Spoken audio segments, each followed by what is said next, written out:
turning struggle into power. If you think all the important Black history happened in the South or in big cities, you've been lied to. South Jersey is hiding stories that deserve way more attention. Here are 5 towns with the most African-American historical sites in the state, some of which barely get talked about. Let's start with Cape May. Most people know it as a summer beach town, but in the 1800s, it was actually a safe haven for free Black residents and Black vacationers.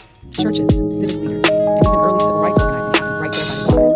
And there's Salem. This town played a role in the Underground Railroad and was home to one of New Jersey's oldest AME churches, which helped people escape slavery.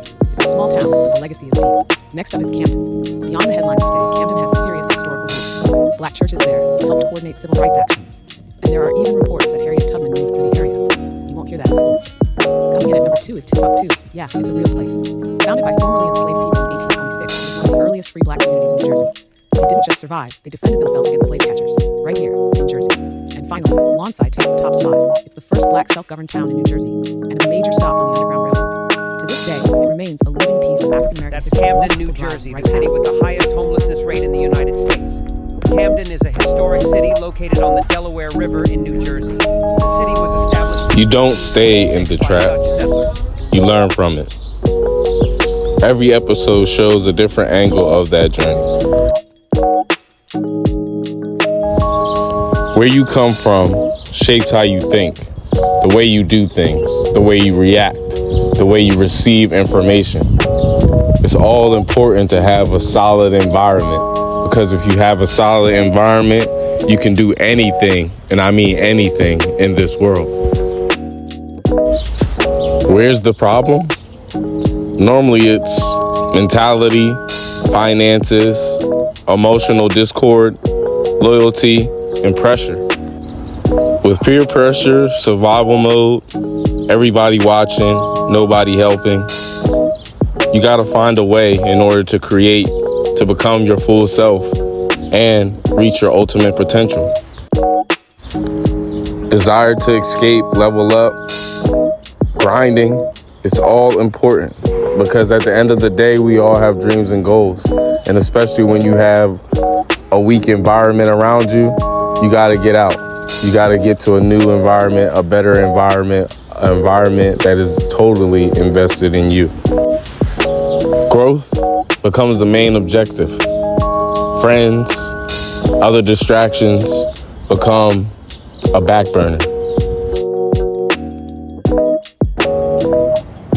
So I'm from a place where there's not a lot of growth. Normally you see people, if they actually do have, a substantial way of living, they, normally have, a nice house, have a few kids, maybe 1 or 2, maybe 3, and, they're just able to pay their bills, maybe take a vacation once or twice a year, and,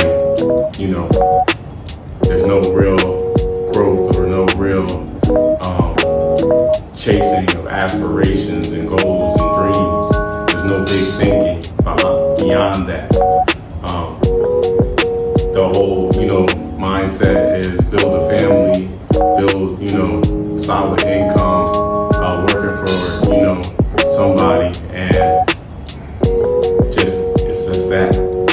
Normally you see, people that make it, from the hood, like, Camden, and end up living in a place like Willingboro, Rowan County, where, I'm from, and, pretty much just feel like they made it.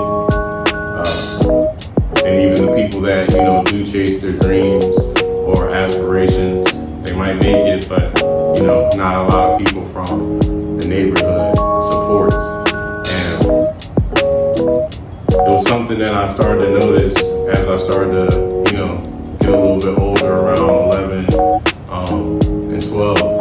Once my mom had started to get sick, things started to really matter outside of, the day-to-day things that I had to do, because I had to care for my mom more than she could care for me. And even for my little sister at, points in time. So the whole thing about it is like, you see that, and then, have family members that, were still currently living in Camden at one point in time when I was younger, and I would be going over their house, and you would hear drive-bys, and, the first reaction is, everybody duck. And then everybody, is back to normal watching TV, or the kids back to playing or whatever.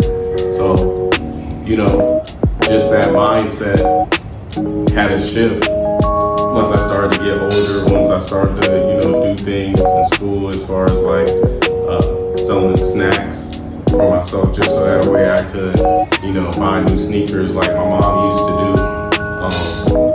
The way of living just didn't seem right. It seemed like there was more, especially when, I had a aunt that lived out in Chicago that was making, 5-6 figures a year, and, providing well and even helping, our family members out at times. So it was just like, with that seed being planted, I started to create my own big dreams. And as I got to the point where I wanted to start my own brand, Views of the Trap was the first thing that came to mind. The only thing that really matters is you being able to take care of yourself, you being able to have the solid resources to grow, and having individuals in an environment that is only going to invest in you. You can't become a ruler thinking like a victim. Pain is the price of elevation. It's the starting point.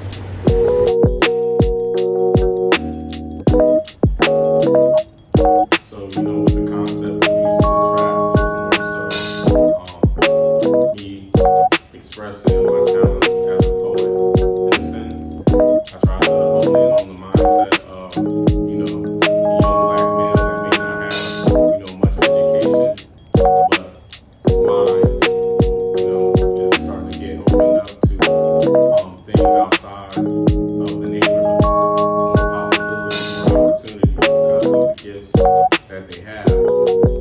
And, you're starting to tap into even other stuff within the streets and, the trap that, is created in most black communities. And,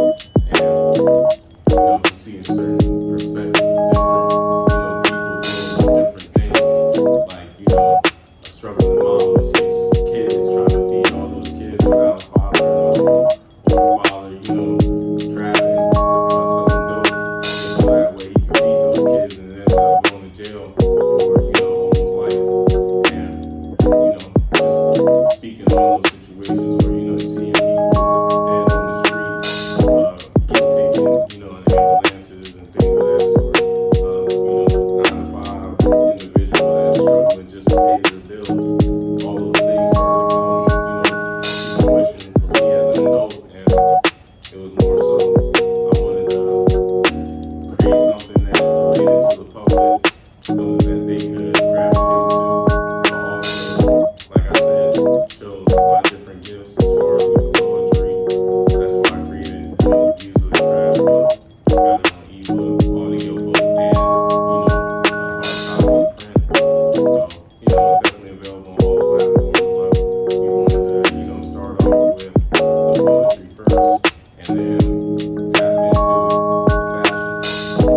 I know in the past few collections I haven't really tapped more into the poetry, just because as a new brand, you struggle with the inconsistencies in sales and support. So I wanted to, start to create a community within the community. That actually tapped in with what we're doing here, tapped in with the mindset of positivity and, visualizing your purpose, attacking your dreams and goals. And, that's where I created the different art forms that you see, like perception, from the hood, and, other forms of art that I created. It's all abstract and cerebral art. And, I was inspired by that, by, John Wendell Basquiat, and his and what he created. So, I just wanted to have my set of art form into the world where people could gravitate to that type of art, but also, call it their own. Most people stay in the trap because that's the only life they know. They haven't been off the front porch, and they haven't seen anything outside of what they know. Some build from it, and that's what you need. You need to build from your pain in order to gain the fire, the desire to achieve.